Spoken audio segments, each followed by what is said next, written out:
बहुविधि संभो साशु समझाई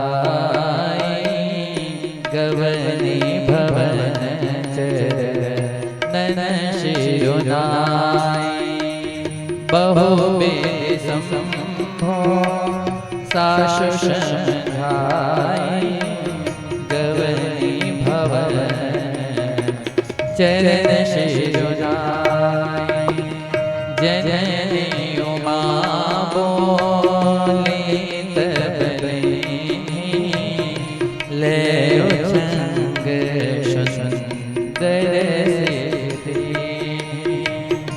जननी उमा बोली तबलेनी ले उछंग सुंदर सिद्धि।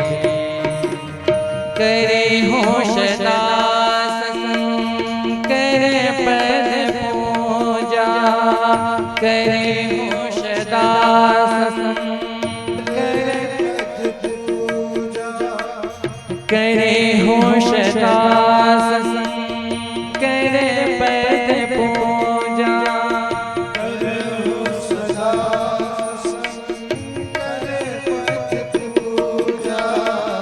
नारी धर्म पति देओ न दूजा नारी धर्म पति देओ न दूजा।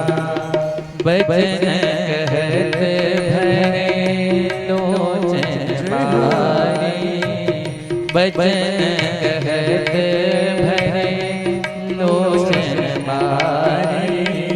बहुरी लाई उर लेनी कुमारी बहुरी लाई